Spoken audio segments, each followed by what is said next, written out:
Bicara pasal 33, cermati dengan baik ya. Misalnya 33 ayat 1 bahwa perekonomian disusun dengan azas kekeluargaan bersama. Ini keluarga siapa nih? Ada keluarga abang, keluarga Prof. Denny. Kayaknya keluarga orang-orang lingkaran istana semua yang menikmati simpul-simpul ekonomi. Rakyat mana yang kemudian makmur? Sebut angkanya. Yang makmur adalah lingkaran itu, bukan sebesar-besarnya bagi kemakmuran rakyat. Jadi saya aneh juga Bang Kisman cerita pasal 33. Pasal 33 tafsir siapa ini sesungguhnya yang dibicarakan Bang Kisman? Di titik tertentu kalau mau bicara asing-asingan, agen Soros, negara itu agen Soros. Negara itu ante-ante asing. Ya itu aneh juga Presiden. Kalau dia menunjuk publik Londo Ireng sebagai pengkhianat bangsa, kenapa dia tidak bersihkan kabinetnya? Yang dia punya power di dalam dan itu Londo Ireng. Kosong itu Londo Ireng. Siapa yang lantik? Kenapa dituduh-tuduh sekarang? Betapa banyak masyarakat sekarang sedang mengolok-olok Presiden karena Presiden itu logikanya nggak nyambung. Matematika saja tidak selesai, apalagi urusan yang lain. Kenapa kami menggunakan kabinet bayangan untuk membangun kesadaran kepada Presiden?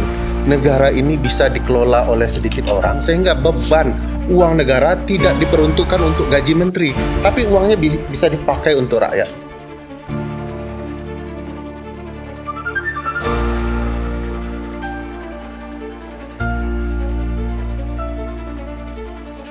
Ya, rakyat bingung ini. Ada satu kelompok yang marah terhadap Prabowo, ada sumbatan demokrasi, tapi ada juga rakyat yang pro terhadap Presiden Prabowo. Barangkali kabinet bayangan ini menjadi alternatif.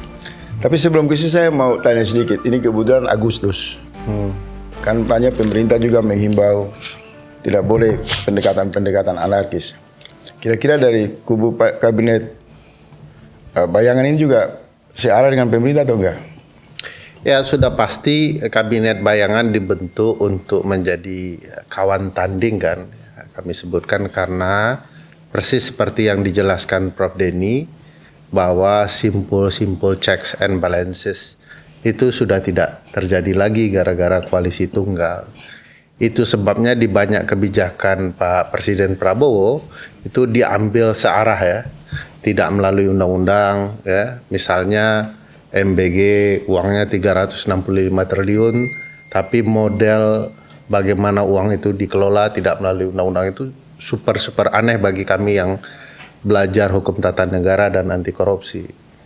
Karena bagaimana bisa dijelaskan uang itu dikelola? Bagaimana pertanggungjawabannya ketika orang-orang keracunan gitu ya? Belum lagi bicara koperasi daerah, koperasi desa Merah Putih yang juga tidak ada undang-undangnya dengan anggaran yang juga menakjubkan. Kalau kita mendengar Bang Kisman ya biasalah Bang Kisman. Kopi saya ini pahit begitu mendengar Bang Kisman rasanya. Kalau saya minum dulu kalau begitu kan. Karena terlalu banyak gula-gulanya Bang Kisman. Ini pahit juga nih. Iya. Pahit juga nih. Menjelaskan soal apa yang dilakukan Pak Presiden. Misalnya pasal 33. Bagaimana kita bisa menjelaskan ada pemerintah yang bergabung dengan dua kutub barat gitu ya. Misalnya di BOP gabung gitu ya. Di BRICS gabung juga. Itu jelas betul ante-ante asingnya. Kalau mau dibilang super ante-ante asing. Di mana ada kaki di sana pemerintah kita mendekat. BRICS yang mencoba melawan Amerika dan Eropa di sebagian. Dan kemudian di BOP bergabung dengan Amerika. Bung Karno udah mulai itu. Enggak. Bung Karno udah mulai itu. Barat Bung Timur. Karno kalau kita belajar deklarasi Bandung ya, Konferensi Asia Afrika, standing Bung Karno, Bung Besar jelas sekali. Ini standing negara-negara baru yang berdaulat. Jauh dengan cerita apa yang dilakukan oleh Pak Prabowo. Bahkan kalau kita mau bercermin ya, apa yang terjadi misalnya dengan konsensus dengan Cina kemarin. Ada pengelolaan wilayah Indonesia 50-50%. Itu apa-apaan kurang asing lagi. Baik sudah ante-ante asing, ante-ante asing lagi pemerintahan yang dibela oleh Bang Kisman. Jadi kalau kalau bicara pasal 33 cermati dengan baik ya. Misalnya 33 ayat 1 bahwa perekonomian disusun dengan azas kekeluargaan bersama. Ini keluarga siapa nih? Ada keluarga abang, keluarga Prof. Denny. Kayaknya keluarga orang-orang lingkaran istana semua yang menikmati simpul-simpul ekonomi. Siapa yang menikmati uang MBG? Orang yang kemudian ikut dalam lingkaran itu. kita perlu cek Bang Kisman nih. Bang Kisman memang tidak ada di istana, tidak ada di komisaris, tapi kan bisa saja dia menikmati dana-dana MBG ini, ya kan? Kita harus telusuri. Ada, coba bayangkan misalnya ada partai yang ikut menikmati sebagai partai yang paling banyak menerima. Ada ormas yang menikmati itu, sehingga hilanglah sifat-sifat kritisnya kepada pemerintah. Padahal yang sedang mereka korbankan itu adalah masyarakat umum. Kalau kita mau bicara soal bumi, air, dan segala isinya, itu kan dikuasai oleh negara untuk siapa? Untuk sebesar-besarnya kemakmuran rakyat. Yang makmur siapa sekarang? Rakyat mana yang kemudian makmur? Sebut angkanya. Yang makmur adalah lingkaran itu, bukan sebesar-besarnya bagi kemakmuran rakyat. Jadi saya aneh juga Bang Kisman cerita pasal 33. Pasal 33 tafsir siapa ini sesungguhnya yang dibicarakan Bang Kisman? Bang Kisman langsung jawab. Ya, pasal Mana pasal yang lebih 3 saya mau kasih contoh. Pasal 33 ini udah sebelum Abang jawab. Mana yang lebih sejahtera Ferry Amsari dalam konteks pasal 33 dengan Pak Hasim adiknya Pak Prabowo? sejahtera dalam konteks apa? Dalam Harta konteks- banyak, harta banyak atau ketenangan batin. Iya, Kalau Bang. Bang Absari ini kan tasawufnya tinggi, jadi lebih banyak pada ketenangan batin gitu loh. Ini keahlian Bang Kisman nih. Kita bicara konstitusi, dia bawa ke tasawuf kan. Padahal tadi dia bicara konstitusi. Tentu kesejahteraan itu terkait layanan kepada publik. Ya, layanan kesehatan bagaimana? Tapi saya bisa tinggal. Oke, saya Ya. ini bahwa Biar jangan debat. Bahwa- Sebentar Bang. pasal 33 ini rusaknya mulai dari Habibie kemari. Itu rusak sepenyempurnanya di 20 tahun terakhir. Ini baru mulai diperbaiki, Per. Kali kan baru mulai kerja, nggak bisa proyek aja hasilnya baru kapan? Ini baru mulai ditata. Ekspor satu pintu pun mulai berlaku tahun depan. Saya jawab sederhana Bang. Tidak bisa kita menata bagaimana? negara dengan pidato 3 jam. Iya. Harus ada implementasi kebijakan yang jelas dan terukur. Ini baru mau. Coba Abang bayangkan, ini saya Ini sederhana. yang bicara menteri loh. Iya. Iya. Saya wartawan pengawas menteri. Cocok. Wartawan harus mengawasi menteri. Ya, Kalau enggak, saya kasih contoh. nanti leluasa dia nanti gitu. Saya kasih contoh, publik harus tahu. MBG itu proyek besar. Ya. Tapi pilotingnya tidak ada. Itu yang kita sama. Di titik itu kita sama. Ya. Di titik itu kita sama. Kobdes juga Bang. Nah, Pilotingnya nggak ada. Untuk di lingkar kekuasaan memberantas mafia hukum tapi tidak tuntas. Apakah pendekatan pressure dari ruang publik dengan kabinet bayangan ini juga yang non kelembagaan formal ini bisa nggak?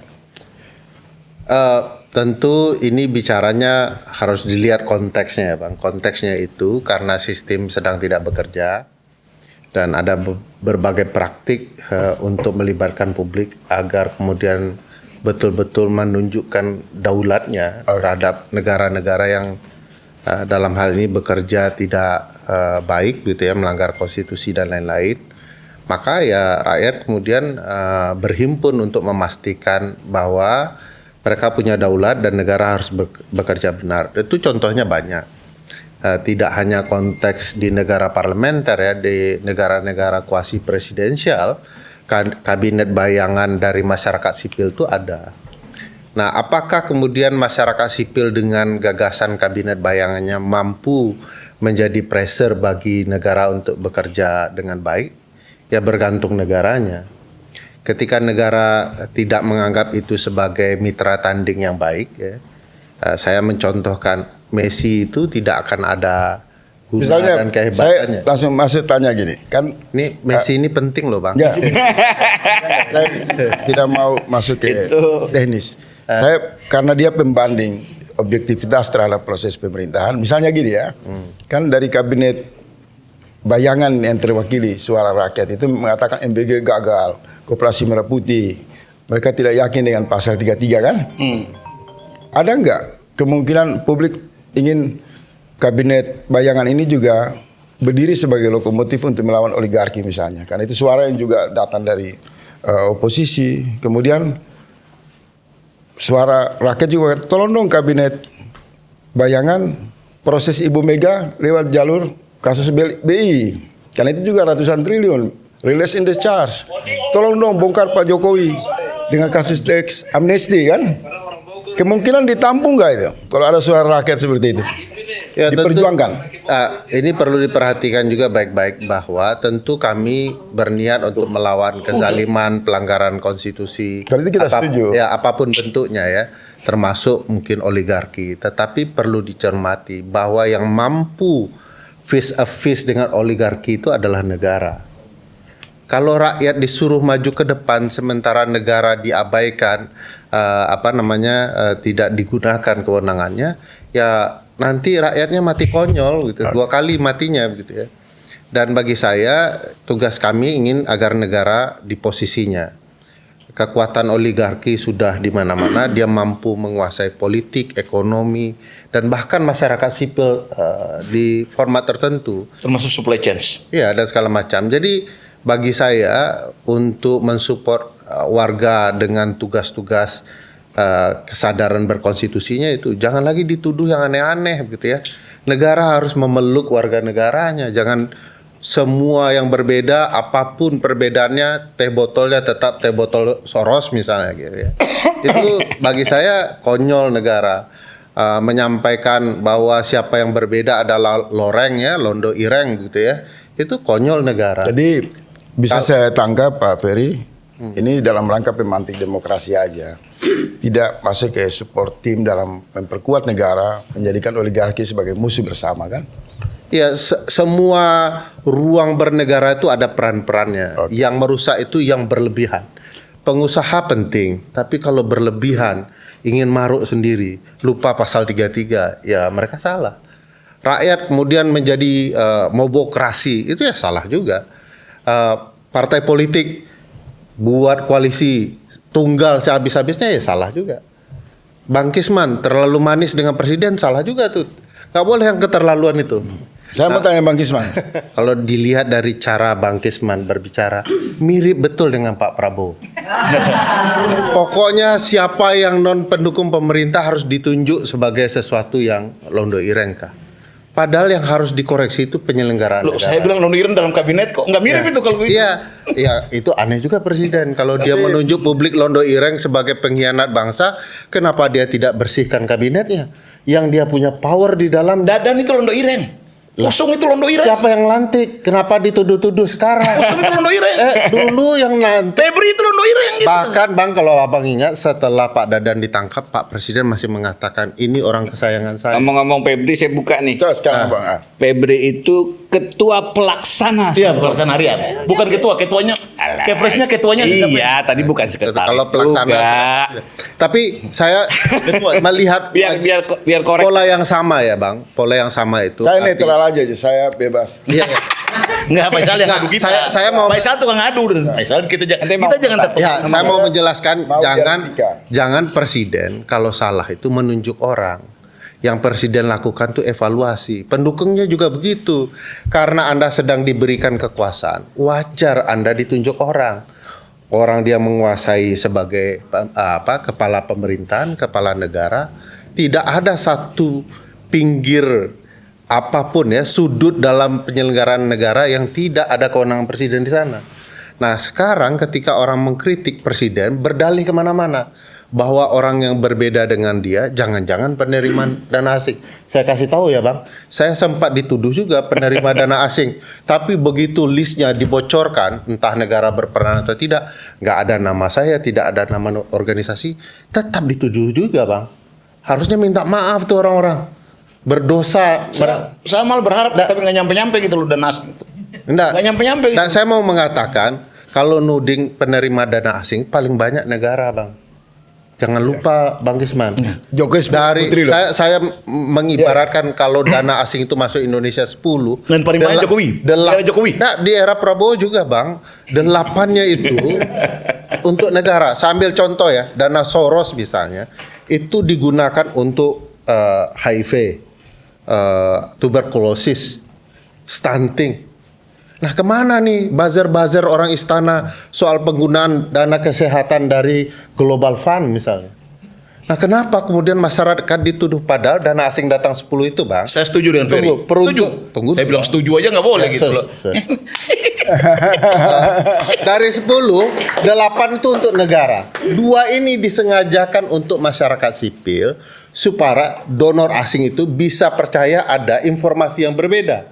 Kalau percaya kepada negara, berhasil semua program negara nanti. Jadi ada pengamatnya, pengawasnya yang namanya masyarakat sipil yang diberi 20% itu, 10 hingga 20%. Jadi di titik tertentu kalau mau bicara asing-asingan, agen Soros, negara itu agen Soros. Negara itu ante-ante asing. Kalau mau bicara asing, wong di BRICS menghamba-hamba untuk dapat dana. Di BOP juga maunya dapat bantuan dalam Nggak apa-apa, segala kalau macam. dipakai untuk rakyat nggak apa-apa. Ya, kan emang publik nggak pakai untuk rakyat juga. Iya, makanya mau dari mana pengawasan saja nggak kan. apa-apa. Jadi artinya sudahlah berhenti menuding ke sana kemari, menunjuk ke segala arah. Yang perlu dievaluasi itu kerja-kerja pemerintah. Ingat MBG. Nanti masih ke evaluasi. Abang tahan dulu. Kalau nggak nanti abang sama Prabowo juga kan, pidatonya terus ya kan. Siap. Itu juga diprotes buat Bang Ferry. Kalau semua sudah tidak punya harapan kepada pemerintah, bahkan lebih khusus Presiden Prabowo, barangkali jalur kabinet bayangan ini pilihannya Kita tunggu revolusi, presidennya. people power, atau seperti apa untuk menggulirkan solusi agar huru-hara politik, prasangka politik ini dapat diakhiri. Silakan. Ya, kita berharap pemerintah mau menjalankan prinsip-prinsip konstitusional yang ada. Tapi bagaimana kita bisa berharap pemerintah mau menjalankan apa yang ada di konstitusi kalau nilai-nilai berkonstitusi yang kecil-kecil saya ditabrak pemerintah. Saya ambil contoh. Kita punya tradisi konstitusional, itu konstitusi yang tidak tertulis, tradisi kita. Bahwa setiap menuju tanggal 17 Agustus, tanggal 16 Presiden berpidato. Presiden baru jadi presiden 1 tahun menuju 17 Oktober tahun lalu, sudah melanggar tuh. Dari tanggal 16, pidatonya tanggal 15. Besok melanggar lagi, tanggal 14. Hal yang kecil, sifatnya seremonial itu pertanda bahwa presiden meremehkan adab berkonstitusi kita, bertata negara kita. Apalagi yang besar-besar, apalagi pasal 33. Termasuk menunjukkan Gibran di kursi dekat Menko itu melanggar konstitusi. Itu melanggar konstitusi itu. Nggak boleh menunjukkan permusuhan lalu kemudian langkah-langkah itu berseberangan dengan adab berkonstitusi. Nggak boleh. Nah, jangankan yang besar-besar, yang kecil itu saja tidak. Bang Ferry setuju kabinet dirombak sebagai bagian dari ruang kepemimpinan? Bang, kenapa kami menggunakan kabinet bayangan? Untuk membangun kesadaran kepada presiden, negara ini bisa dikelola oleh sedikit orang sehingga beban uang negara tidak diperuntukkan untuk gaji menteri, tapi uangnya bisa dipakai untuk rakyat. Coba abang bayangkan, kami rapat perdana cuman mengeluarkan uang 2 juta untuk makan dan sewa gedung. Negara sudah punya gedung, ini rapat 110-an lebih kabinet paripurna. Abang tahu berapa macet jalan gara-gara wing-wing dan tetot-tetot pejabat itu? Berapa biaya makan sarapan mereka dan makan malam mereka dalam rapat kabinet itu? Bagaimana repotnya para staffing di istana dalam melayankan? Apalagi nggak rapatnya banyak tetapi hanya mendengarkan pidato presiden. Orang kalau ngurus negara itu begini, kita ada masalah ini. Bagaimana pendapat menteri? Apa solusi Anda? Ini pidato kayak ceramah. Ceramah saja tidak sepanjang itu, Bang. 3 jam, ada 5 jam dan segala macam. Jadi dalam adab. Tapi ada yang bilang itu kebebasan berekspresi. Presiden melindungi kebebasan berekspresi orang. Jangan beliau pula yang pamer ekspresinya tiap hari. Itu namanya curhat, bukan kebebasan berekspresi. Saya kasih contoh, Pak, bahwa memang waktu dikit. Bahwa memang secara ketatanegaraan presiden itu adalah the power to persuade, ya, mengajak orang banyak, meyakinkan orang banyak. Tapi kalau persuasinya tiap 3 jam sekali itu kepanjangan, Bang. Orang jadi jenuh dan bosan. Abang lihat betapa banyak masyarakat sekarang sedang mengolok-olok presiden karena presiden itu logikanya nggak nyambung. Matematika saja tidak selesai, apalagi urusan yang lain, karena negara harus dibangun dengan logika berkonstitusi. Tafsirnya apa berkonstitusi? Karena saya fokus saya ilmu tafsir konstitusi, ya. Pak, tafsir konstitusi itu mudah, Bang. Sudah ada catatan semua, sudah ada pandangan founding fathers kita. Kalau mau pakai itu, jangan semua dialas. bahwa ini demi kebaikan orang banyak, itu namanya ultranasionalisme. Abang tahu pemimpin yang Abang udah orasi nih saya terbawa. sedikit saja. Tahu abang pemimpin yang selalu berpidato ultranasionalisme, namanya Hitler, Mussolini, itu ujungnya, Bang. Soekarno gimana dikatakan ultranasionalisme? Tapi Dia kalau- bukan pengguna militeristik. Ya, dia punya pengalaman sejarah, catatan buruknya ada, tetapi kan kita bisa jelaskan bahwa rekomendasi sederhana sama dengan Dino ngurangin jalan-jalan ke luar negeri. Pak Prabowo kurangi pidato lah. Kurangi narasi, lebih banyak aksi. Tapi izin Itu Bro. aja dulu ya, supaya yang gampang-gampang aja kita. Izin Bro. Apakah